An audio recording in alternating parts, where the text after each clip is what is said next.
Sambil kita menunggu daripada guru kita Karam Kiai Haji Maturoni, yang mungkin nanti beliau tinggal doa. Bapak hadirin, malam hari ini sekaligus 100 hari daripada keluarga Sahabul Bait Bang Adi, yaitu daripada adinya almarhumah Din Nabitasari binti Zainal Abidin. Kalau bicara kematian, saya yakin kepada khatam semua, ya, kepada khatam semua. Kenapa? Takut mati, ya. Itu penyakitnya kita. Kenapa kita takut mati? Karena memang gak ada persiapan. Benar nggak? Karena nggak ada persiapan dan tidak ada yang kita persiapkan, sehingga kita menjadi takut dengan kematian. Tapi buat orang-orang yang sudah siap, buru-buru. Kenapa? Karena sudah yakin, orang yang beriman pasti yakin kematian adalah pintu pertama untuk menuju daripada akhirat. Ya, tinggal pilihannya adalah pasti orang-orang yang beriman adalah surganya Allah Subhanahu wa Ta'ala. Ya. Itu ya. Jadi kalau bicara kematian pasti saya yakin para paham. Nah, tinggal bagaimana kita modal daripada kita untuk menghadapi kematian, amaliyah kepada kita. Selanjutnya jamaah hadirin rahimakumullah, kita sekilas bahas daripada pada musibah yang sedang kita alami sekarang ini. Bapak hadirin rahmati Allah, dari zaman Nabi ke Nabi yang namanya musibah, ya, itu pasti diberikan oleh Allah Subhanahu wa Ta'ala. Ya. Bencana itu pasti dikasih oleh Allah Subhanahu wa Ta'ala. Dari mulai zaman Nabi Nuh ada bencana, sehingga orang-orang yang tidak mengikuti daripada ajaran Nabi Nuh alaihissalam, mereka habis dibinasakan oleh Allah dengan air. Nabi Lut alaihissalam, mereka yang tidak mengikuti daripada ajaran Nabi Lut alaihissalam, semuanya habis dimatikan oleh Allah Subhanahu wa Ta'ala. Nah, sekarang kita ini, Bapak hadirin, perlu kita pahami. Semalam saya habis berbicara, ngobrol-ngobrol dengan orang ahli langit, bahwa bisa kita lihat dalam surat At-Taubah ayat 104 dan 105. Saya bacakan ayatnya. Ya, selamat datang Pak Haji Madroni. A'udzu billahi minasyaitonir rajim. Bismillahirrahmanirrahim. Yauma nadwis samaa'a qatayyis sijilil kutub kama bada'na awwala khalqin nu'iduhu wa'dan 'alaina inna kunna fa'ilin. Walaqad katabna fiz zabur min ba'di dzikri annal arda yarithuha ibadiyas shalihun. Jadi Bapak hadirin rahmati Allah Subhanahu wa Ta'ala, ternyata bumi kita ini sudah tua. Sudah berapa ratusan tahun, seribuan bahkan ya, seribuan tahun, ribuan tahun sudah kita injak, manusia menginjaki bumi ini. Cuman permasalahannya, banyak daripada manusia yang sudah ribuan tahun menginjak bumi ini, banyak daripada manusia kurang bersyukur dan kurang berterima kasih daripada bumi yang sudah diinjak-injak ini. Bumi, kita buang air ke bumi, BAB ke bumi, bumi kita injak-injak terus, dan jarang daripada kita berterima kasih kepada bumi yang kita sudah difasilitasi untuk menginjaki daripada bumi ciptaan Allah Subhanahu wa Ta'ala ini. Nah, saking tuanya diibaratkan, nah kan kasus COVID-19 ini bukan puluhan yang mati, ribuan, dan bukan kasus satu negara saja, seluruh dunia. Bahkan ada beberapa negara yang ketika menghadapi daripada kematian dari COVID ini udah nggak sanggup lagi buat lubang satu persatu, langsung lubang begitu besar dibuat oleh beko dan dimasukkan semua jenazah, dimasukkan ke dalam lubang tersebut. Fungsinya apa? Fungsinya mau tidak mau itu akan nanti lama kelamaan akan menjadi pupuk. Revolusi lagi, memperbaiki lagi daripada bumi ini. Ya. Maka dari ayat ini surat At-Taubah ayat 105, walaqad katabna fi zabur min ba'di dzikri annal arda yarisuha ibadiyas shalihun. Nah, ini yang beliau sampaikan. Dan sungguh telah kami tulis dalam Zabur, kitab Zabur, setelah tertulis dalam Az-Zikr, Lauhul Mahfuz, bahwa bumi ini akan diwarisi oleh hamba-hambaku yang soleh. Setelah daripada kurun waktu dari zaman nabi ke nabi, yang nabi-nabi, yang pengikut-pengikut para nabi yang tidak mau mengikuti daripada ajaran-ajaran nabi, semuanya dibinasakan oleh Allah Subhanahu wa taala, ditutup oleh perut bumi yang menjadi pupuk tadi, memperbaiki bumi lagi, sehingga yang disisakan oleh Allah Subhanahu wa taala hanya orang-orang yang saleh yang bisa mewarisi daripada di muka bumi ini. Dan ternyata kita sampai pada titiknya sekarang, dimatikan oleh Allah Subhanahu wa taala sebanyak-banyaknya. Kenapa? Bumi sudah tidak nampung lagi dengan kebanyakan manusia di muka bumi ini. Kebanyakan manusia. Nah, ini adalah bagian nanti merevolusi lagi, memperbaharui bumi lagi. Karena apa? Karena nanti dari tulang belulang manusia bisa menjadi pupuk bumi lagi. Dan akan disisakan oleh Allah Subhanahu wa taala, yang diwarisi oleh Allah Subhanahu wa taala untuk penduduk-penduduk bumi ini adalah ibadiyas shalihun, hanya hamba-hamba Allah yang saleh. Ya, bukan anaknya Pak Haji Soleh ya. Hanya orang-orang yang saleh. Ya, makanya kita berdoa kepada Allah Subhanahu wa taala, mudah-mudahan kita menjadi orang-orang yang saleh, yang tidak dimatikan oleh Allah Subhanahu wa taala dengan penyakit-penyakit yang sifatnya bencana atau pandemi ini. Ya. Karena sudah banyak Pak. Ya. Ini berdasar hasil kajian-kajian orang-orang yang paham dengan ilmu tersebut. Ya. Jadi kita ikuti segala aturan yang sudah diaturkan. Nah, sekarang ini kan kita sudah bukan PSBB lagi, tapi apa? PAW. CRW, PAW apa memang bingung dia PAW Pak. Ya. Pembatasan aktivitas warga. Kita dibatasin Pak aktivitas kita. Ya. Aktivitas kayak gimana? Nah, ini udah bukannya social distancing lagi. Ya. Tapi dibatasi gitu ya. Dibatasi maksudnya apa? Jangan lama-lama. Kecuali kalau nongkrongnya berdua bertiga, terserah dah sampai jam berapa kayak gitu ya. Nah, tapi kalau rame-rame ya kita batasi aktivitas kita. Ya. Bapak Ibu rahmati Allah Subhanahu wa taala, seperti itulah keadaan dan sekarang yang sedang kita alami ya. Pak, ya, kita entah tahu sampai kapan, yang pasti karena banyaknya penduduk yang ada di muka bumi ini, yang pasti bisa jadi setengah dari penduduk bumi ini akan dimatikan. Bisa jadi gitu ya. Ya, bisa jadi. Kenapa? Ya, kenapa? Karena sudah tidak tampung lagi kebanyakan manusia yang ada di muka bumi ini. Dari penguburannya saja gitu ya. Ya mungkin kalau kita di Indonesia masih ada nilai keagamaan. Ya, masih perlubang. Tapi negara-negara yang tidak mempunyai agama udah nggak pakai lubang lagi, Pak.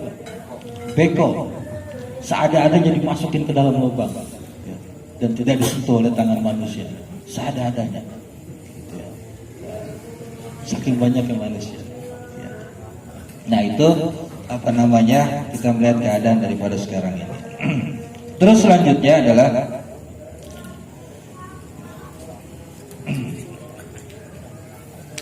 sedikit kita bahas kitab Wasiyatul Mustafa. Faslun fil malil halal wal malil haram. Ya. Fasal ini menjelaskan daripada harta yang halal dan harta yang haram. Ya. Satu ketika Rasulullah sallallahu alaihi wasallam memanggil daripada Sayyidina Ali karamallahu wajhah. Lalu berkata Sayyidina Ali, da'ani Rasulullah sallallahu alaihi wasallam fa khalautu ma'ahu fi manzilih faqala li. Jadi satu ketika Sayyidina Ali dipanggil oleh Rasulullah sallallahu alaihi wasallam ke dalam rumahnya, lalu ngobrol berdua-duaan. Dan setelah ngobrol berdua-dua, Rasulullah memberikan wasiat kepada Sayyidina Ali. Apa wasiatnya? Ya Ali, anta minni bimanzilati Harun min Musa alaihi salam, ghaira annahu la nabiyya ba'di. Anni usika al-yawm bi wasiyati in anta hafiztaha ista hamidan wa mutta shahidan wa ba'athaka Allah yawmal qiyamah faqihan aliman. Wahai Ali, kata Rasulullah sallallahu alaihi wasallam, anta minni bimanzilati Harun min Musa. Kamu dan aku, kata Rasulullah. Jadi Rasulullah bicara dengan Ali, wahai Ali, kamu dengan aku itu bimanzilati Harun min Musa, kedudukannya seperti kedudukan Harun dan Musa alaihissalam. Jadi Rasulullah mengumpamakan bahwa Sayyidina Ali ya diumpamakan seperti Sayyidina Ali dengan Rasulullah diumpamakan seperti Nabi Harun dan Nabi Musa alaihissalam. Akan tetapi la nabiyya ba'di, akan tetapi tidak ada nabi setelah aku. Artinya apa? Sekalipun kedudukanmu, kedekatanmu dengan aku wahai Ali, tapi kamu harus paham, la nabiyya ba'di, kata Rasul. Tidak ada nabi setelah Rasulullah. Nah, yang salah siapa? Yang salah ternyata daripada pengikutnya Sayyidina Ali bin Abi Thalib. Ya. Alinya mah nggak mengaku, tapi pendukungnya atau pengikutnya dari Ali yang mengaku daripada bahwa Ali adalah Nabi, ya, yang kita sebut dengan Syiah. Anni usika al-yawma bi wasiyah in anta hafiztaha aishta hamidan wa mutta syahidan. Sesungguhnya aku mewasiatkan kepadamu pada hari ini bi wasiyah, dengan wasiat, in anta hafiztaha, apabila kamu menjaganya daripada wasiat ini, aishta hamidan wa mutta syahidan, kamu akan mati, kamu akan hidup dalam keadaan terpuji dan mati dalam keadaan syahid, mati syahid. Wa ba'athaka Allahu al-yawm wa ba'athaka Allahu yawmal qiyamah faqihan aliman, dan Allah Subhanahu wa taala akan membangkitkan kamu pada hari kiamat faqihan, sebagai orang-orang yang faqih, wa aliman, dan sebagai orang yang berilmu. Sayyidina Ali, sahabat Rasul yang terkenal dengan apa? Satu hari kalau dia tidak mendapatkan daripada ilmu, maka dia menangis luar biasa di hadapan Allah Subhanahu wa taala. Makanya siapapun orang yang memberikan aku ilmu satu huruf, maka dia adalah guruku. Itulah perumpamaan Ali. Dan juga Ali adalah daripada apa? Pintu daripada Madinatul Ilm. Siapa Madinatul Ilm? Baginda Nabi kita, Nabi Muhammad sallallahu alaihi wasallam. Jadi Rasulullah diibaratkan Madinatul Ilm wa Ali babuha, dan Ali adalah pintunya untuk menuju daripada Madinatul Ilm. Itulah apa namanya luar biasanya daripada Sayyidina Ali. Lalu yang kedua, ya Ali, man akala al-halal safa dinuh wa raqqa qalbuh wa lam yakun li da'watihi hijabun. Wahai Ali, barang siapa man akala al-halal, yang memakan makanan yang halal, safa dinuh, maka niscaya kehidupannya, agamanya akan bersih dari cacat dan dosa. Wa raqqa qalbuh, dan hatinya akan lembut. Walam yakul li da'watihi hijabun, dan tidak akan ada penghalang bagi doa-doanya orang yang memakan makanan yang halal. Nah, ini adalah perkara makanan-makanan yang halal. Ya. Bisa jadi, ini bisa jadi doa kita masih belum dikabulkan oleh Allah Subhanahu wa taala lantaran apa? Lantaran masih ada makanan yang tidak halal masuk ke dalam darah kita. Ya. Banyak. Saya nggak ngomong tuh, bilang banyak. Bisa jadi Pak. Jadi kalau orang yang sudah dipastikan makanan yang masuk ke dalam perutnya, apalagi masuk ke dalam keluarganya halal, itu sudah dipastikan raqqa qalbuh, hatinya akan lembut. Ya. Kalau kita masih emosian ya. Kalau kita masih emosian, berarti masih ada yang bahaya yang masuk ke dalam mulut kita. Ya. hatinya akan lembut. Ya. Doa-doanya pasti dikabulkan oleh Allah Subhanahu wa taala. Walaupun janji Allah jelas, setiap doa seorang hamba pasti dijawab oleh Allah Subhanahu wa taala. Cuman hanya permasalahan waktu saja. Wa idza sa'alaka 'ibadi anni fa inni qareeb ujibu da'watad da'i idza da'an falyastajibu li wal yu'minu bi la'allahum yarshudun. Ya. Apabila di antara hamba-hambaku bertanya kepadamu wahai Muhammad, ya, anni tentang aku, kata Allah dalam Quran surat Al-Baqarah, fa inni qarib, katakanlah kepada hamba-hambaku sesungguhnya aku dekat. Ujibu da'watad da'i idza da'an, akan kujawab semuanya doa-doa hambaku apabila dia mau berdoa kepadaku. Nah, ya. Kudu banyakin doa, Pak. Ya. Kudu banyakin doa, ya. Ya. Kudu banyakin doa. Nah, cuman kadang-kadang kita doanya kita itu tidak pakai aturan, ya.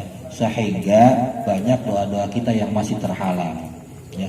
Makanya aturan, saran bagaimana doa-doa terkabul itu kita ikuti. Hati akan lembut, agama pun pasti akan suci, ya. Kehidupan kita akan bersih, agama akan bersih, dan otomatis orang yang memakan daripada makanan yang halal itu dengan sendirinya petunjuk akan menuju kepada ibadah. Lalu sebaliknya, ya Ali, man akala subuhat istabaha alaihi dinuhu wa ajlama qalbuh, wa man akala al-haram mata qalbuh wa khabba dinuhu wa dha'fa yakinuhu wa hajaballahu da'watu wa qallat ibadah. Wahai Ali, man akala subuhat, barang siapa di antara kalian yang makan subhat, yang memakan makanan subhat. Apa subhat, Pak? Remeng-remeng, ya. Yang kehalalannya belum jelas, ya. Nah itu namanya subhat, ya. Makanya ulama-ulama kita mencontohkan, ya. Pernah dengarkan ceritanya itu, ya. Ketika dia menemukan satu buah dikali apel, ya. Apa langsung dimakan? Tidak. Diurut dulu tuh kali tuh, mana ujungnya kebun apel. Nah, sampai di kebunnya baru nanya, bolehkah saya izin minta makan buah apel ini? Kalau kita beres.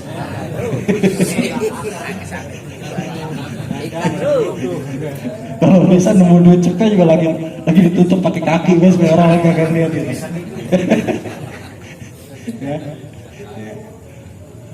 Apa kata Rasul pada Sayyidina Ali, man akala subhat, barang siapa yang memakan makanan subhat istabaha alaihi dinuh, maka niscaya urusan agamanya akan mengalami keraguan, wa azlama qalbuh, dan hatinya akan gelap. Kebanyakan makanan yang subhat yang kita makan, lama-lama hati juga akan gelap. Hati-hati, Pak. Ya, jadi subhat itu juga kita, ya, sekalipun kita mohon maaf, kadang-kadang memang kita masih sulit meninggalkan daripada perkara yang subhat. Ya, kita bukannya ulama, kita bukannya wali, gitu ya. Kadang-kadang perkara yang subhat masih sulit untuk kita hindarkan. Ya, kadang-kadang ya nggak usah jauh-jauh, Pak. Contoh kecil apa? Contoh kecil, jantung orang main potong wae.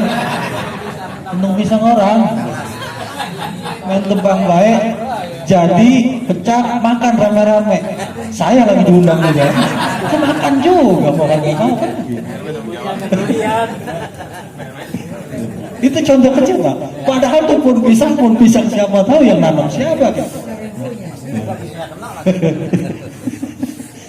Itu perkara subhat, Pak.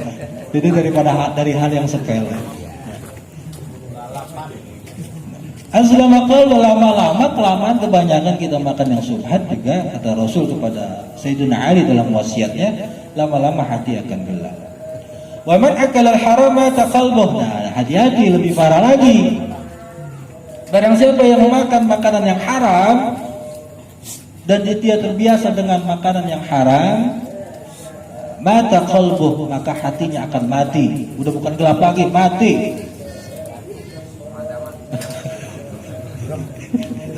Udah bukan buram lagi, udah bukan gelap lagi, mati dah hatinya, kelar dah. Ya. Mau dinasehatin sama siapa juga kagak kena dah, kagak masuk. Kali lagi ulama kiai busa mulutnya kagak masuk. Kenapa? Karena hatinya sudah mati. Keseringan daripada makanan yang haram. Waliyadzubillah. Haram, perkara haram. Ada yang haram aini, ada yang haram sabab. Ya. Ada yang haram karena udah jelas keharamannya, bentuknya. Ya. Ulah haram. Udah jelas haram, ini masih diakalin baik buat obat. Obat dari mana? Gitu ya. Emang kagak ada obat yang lain? Gitu ya. Biawak lagi nih. Ya Allah. Yang dihalalkan bukan biawak. Bahasa hadisnya Rasul itu, yang takrirnya Rasul itu adalah dob. Dob itu memang sejenis daripada biawak, tapi adanya di gurun pasir. Makannya cuma buah-buahan sama dedaunan. Lah kalau biawak kita apa yang dimakan? Bangke habis dimakan semua gitu. Tikus habis dimakan sama gitu. Jadi bukan sejenis dob yang hadisnya Rasul ketika disuruh makan pada saat itu, ya Rasulullah, ini adalah daging dob. Lalu Rasul gak jadi makan. Tapi Rasul tersenyum, silakan makan. Artinya apa? Itu takrir.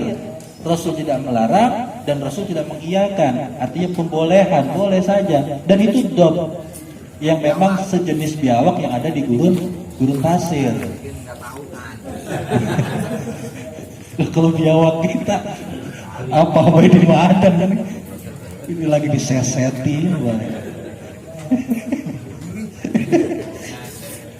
Mata kalbu, hatinya akan mati. Wa khaffa dinahu. Dan urusan agamanya pasti akan menjadi ringan. Apa maksudnya? Agama akan disepelekan. Orang yang keseringan makanan yang haram, agama akan disepelekan. Kenapa? Ya udah, agama akan disepelekan. Wa dha'fa yaqinuh, akan dhaif, lemah keyakinannya. Kalau udah keyakinan sudah lemah, udah pasti otomatis ibadah pun pasti akan ditinggalkan semua. Da'watahu wa qalat ibadatuh. Dan Allah akan hijab, Allah akan tutup daripada doa-doanya semua. Wa qalat ibadah, dan pasti ibadahnya akan menjadi sedikit. Ya. Tadi karena udah mati hatinya, nasihat nggak masuk, ya ibadah pun otomatis mau kagak mau nggak ada. Keseringan makan yang haram. Waliyadzubillah. Sekali lagi, satu lagi, wasiat lagi.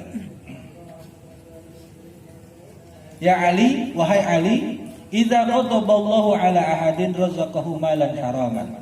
Wahai Ali, idza ghadaballah, apabila Allah Subhanahu wa taala tidak ridho, ghadab, marah, gedeg, enek, bahasa kasarnya. Ghadaballah, Allah sudah marah, Allah sudah tidak ridho ala ahadin, terhadap seseorang, razaqahu malan haraman, maka dia akan memberikan rezeki kepadanya harta yang haram.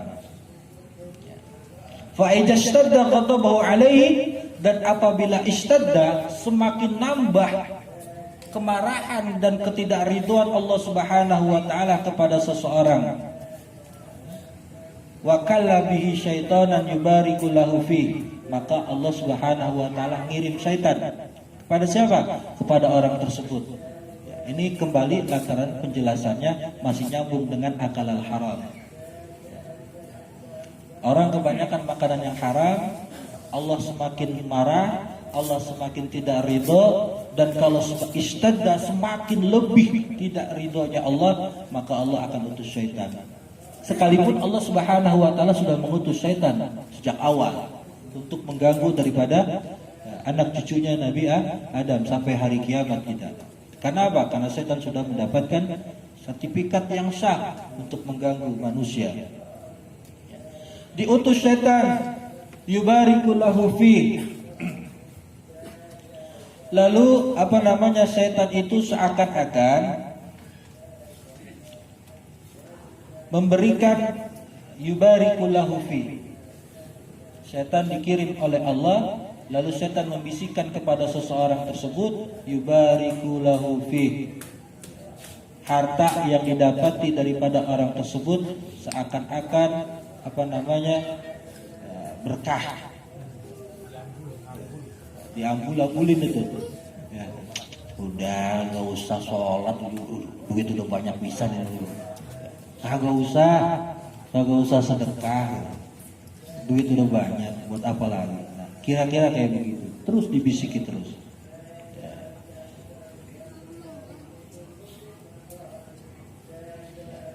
Wa yashabuhu, setan akan menemaninya terus. Wa yusghiluhu bidunya 'anid din, setan akan menyibukkannya pada urusan dunia. Ya, kita disibukkan dengan urusan dunia.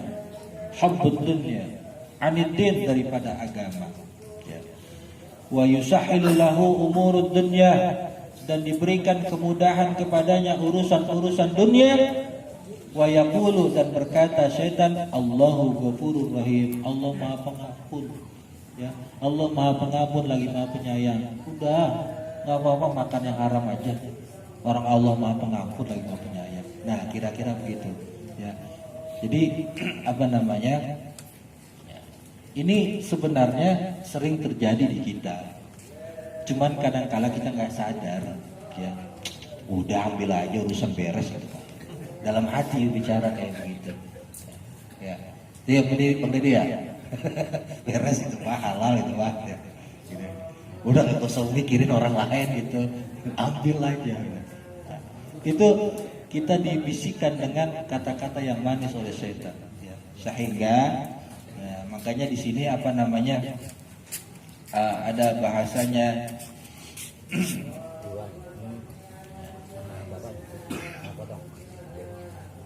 Dan di wasiat berikutnya itu orang yang mengumpulkan daripada harta-harta yang haram, akalahu syaitan, maka syaitanlah yang memakannya. Makanya kan ada istilah duit jin dimakan syaitan. Agak ketahuan habisnya, cuman katanya doang gede, cuman duit habis begitu. Ya. Apa yang hilang? Keberkahannya yang hilang. Ya. Tapi buat orang-orang yang saleh, yang akal halal, yang makan makanan yang halal, insyaallah diberikan keberkahan oleh Allah Subhanahu wa taala. Agada, cukup sekian dari saya, mudah-mudahan ada manfaatnya buat kita semua. Billahi taufiq wal hidayah, wa ridha wa inayah. Wassalamualaikum warahmatullahi wabarakatuh. Ya Allah, ya Rahman, ya Rahim, ya Malik, ya Qudus, ya Salam, ya Mu'min, ya Muhaimin, ya Aziz, ya Jabbar, ya Mutakabbir, ya Khaliq, ya Bari, ya Musawwir, ya Ghaffar, ya Qahar, ya Wahhab, ya Razaq, ya Fattah, ya Alim, ya Qabid, ya Basit, ya Khafid, ya Rafi, ya Mu'iz, ya Mu'iz.